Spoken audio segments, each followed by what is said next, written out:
Exercise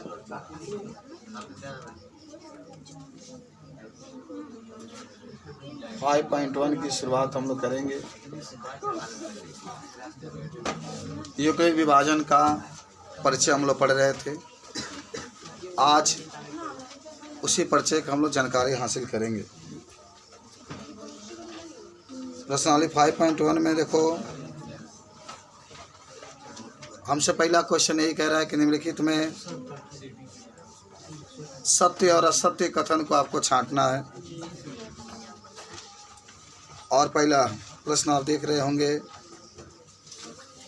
कह रहा है कि एक बिंदु से होकर केवल एक ही रेखा खींची जा सकती है। ये गलत है, अनंत रेखा खींची जा सकती है। देखिए प्रश्न यही पूछा है कि आपके पास पहला है, एक बिंदु आपके पास है और एक बिंदु से कह रहा है केवल एक ही रेखा खींची जा सकती है, जो कि गलत कथन है। अगर एक बिंदु दिया गया है तो उससे अनंत रेखाएं क्या कर सकते हैं, खींच सकते हैं। लेकिन आपके सवाल में कह रहा है कि एक ही रेखा खींच सकते हैं, इसलिए पहला आपका जो विकल्प है क्या है, सेकंड आ जाओ। दो भिन्न बिंदुओं से होकर जाने वाली असंख्य रेखाएं खींच सकते हैं। आप तो अभिधारणा में भी पढ़े हैं कि केवल एक ही रेखा क्या कर सकते हैं, खींच सकते हैं, तो ये भी गलत आपका है। तीसरा पा जाओ, तीसरा नंबर पर। एक शांत रेखा दोनों ओर अनिश्चित रूप से बढ़ाई जा सकती है। सही है। चलो भाई, इधर भी बढ़ा सकते हैं, जितना इच्छा हो इधर भी। तो तीसरा सही है आपकी। 4 नंबर आ जाओ। यदि दो वृत्त बराबर है तो उनकी त्रिज्याएं बराबर होती है। सही है, ये आपका सही है। दो वृत्त खींचेंगे इस तरीके से, दोनों वृत्त अगर बराबर हैं तो इनकी त्रिज्या यही तो होती है, ये भी क्या होती है, बराबर। ठीक है। अब आइए क्वेश्चन नंबर कौन,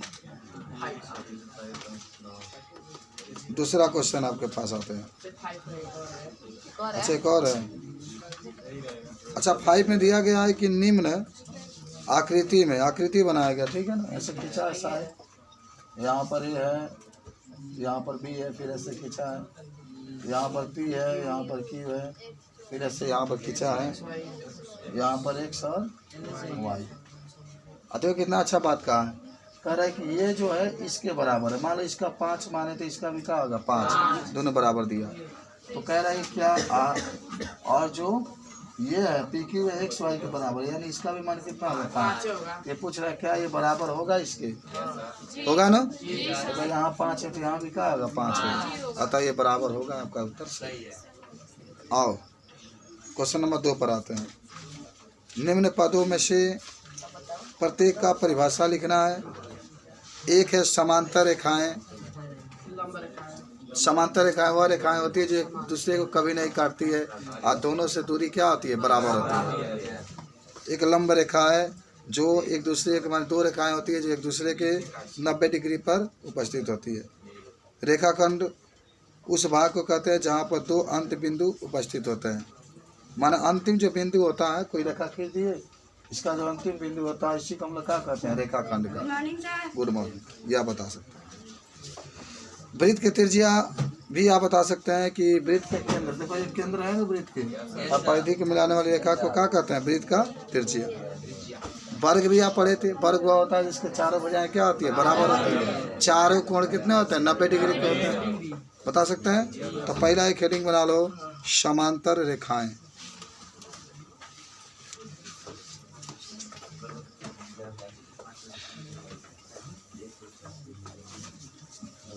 तो दूसरा का पहला क्वेश्चन आपका है, लिख लो समांतर रेखाएं। समझ लो पहले समांतर रेखाओं के बारे में क्या कहोगे। यही होता है, देखो यही समांतर रेखाएं होती है। यहाँ से इसकी दूरी और यहाँ से इसकी दूरी बराबर होती है, एक दूसरे को कभी नहीं काटती। एकदम जहाँ में कहता हाँ चली जाएंगे, नहीं काटती। तो लिखेंगे वे 2 या 2 से अधिक रेखाएं जो एक दूसरे को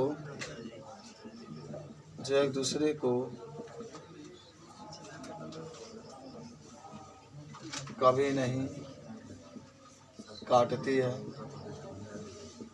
तथा जिनके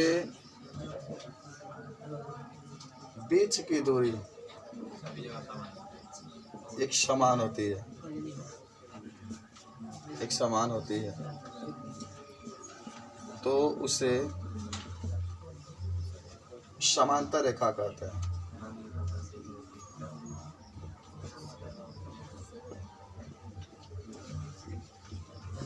ये बात आप करा।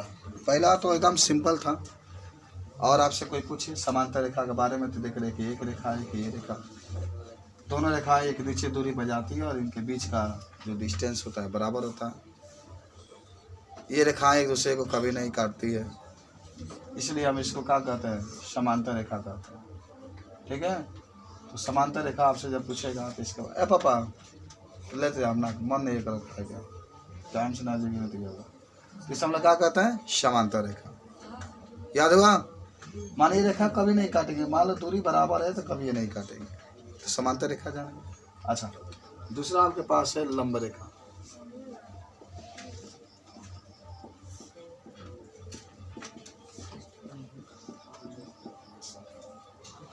देखो मान लो एक रेखा खींच दी है, ये इधर खींच देते हैं, एक रेखा से खींच दिए और इसके ऊपर 90 अंश का कोण बने। दो रेखाएं हैं, इसके ऊपर 90 अंश का बने, कोण बने, तो इसको हम लोग क्या कहते हैं, लंब। तो कहेंगे वे दो रेखाएं तो एक दूसरे को प्रतिच्छेद करती है, माने एक दूसरे को काटती है, और दोनों के बीच में कितना से कोण बनता है, 90 डिग्री का। तो लिख लो, वे दो रेखाएं जो एक दूसरे को समकोण पर काटती है। एक दूसरे को वही होता है समकोण, और समकोण का मतलब ही होता है 90 डिग्री के कोण पर काटती है, तो उसे लंब रेखा कहते हैं।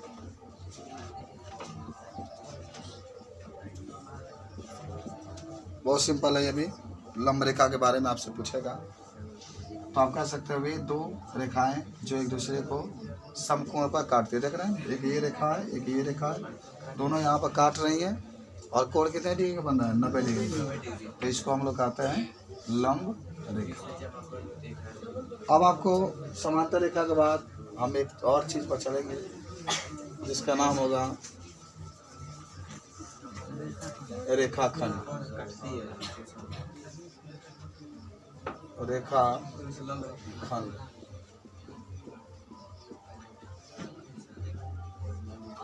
कोई रेखा खींचेंगे इस तरीके से ना, तो रेखा का जो अंतिम बिंदु होता है उसी को हम लोग कहते हैं रेखाखंड।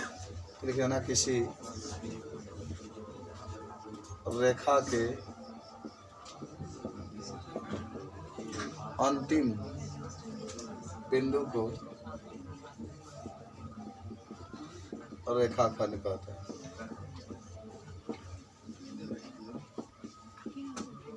यह है अंतिम बिंदु, और यह भी अंतिम बिंदु।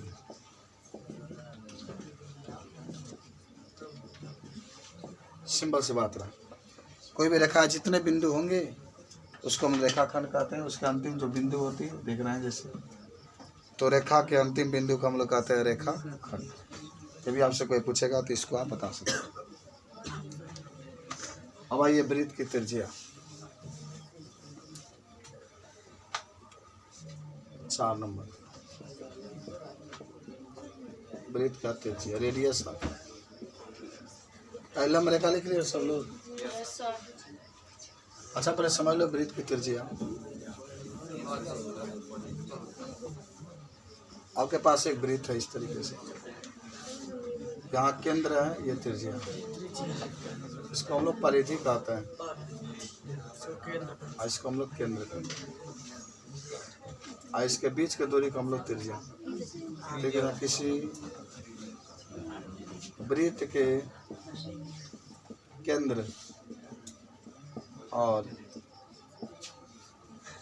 परिधि के बीच के दूरी को वृत्त का त्रिज्या कहते हैं। इसे आर से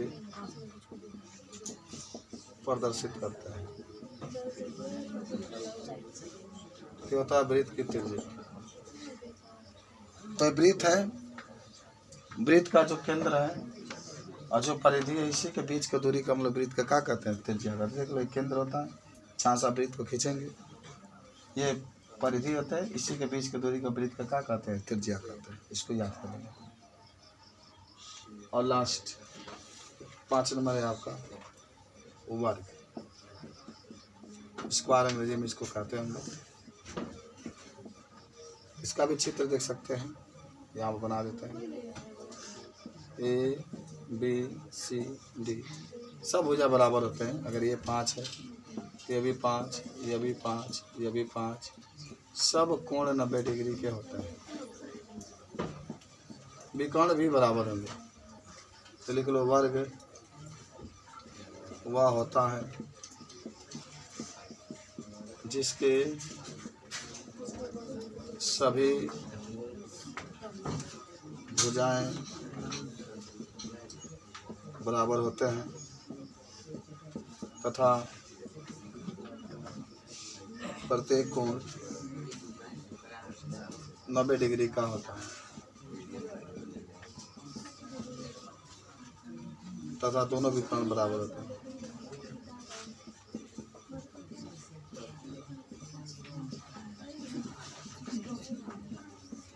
ये आपकी बात रही वर्ग की बात। तो वर्ग के बारे में आपसे कोई पूछेगा तो बता सकते हैं। वर्ग माना हुआ होता है जिसके 4 भुजाएं होते हैं और 4 भुजाएं बराबर होती हैं। एक अगर 3 है तो चारों 3-3 का रहेगा। इसमें 2 विकर्ण होते हैं, दोनों विकर्ण भी क्या होते हैं, बराबर होते हैं। सभी कोण 90 डिग्री के होते हैं। ये आपसे पूछा जाएगा तो ये चीज़ को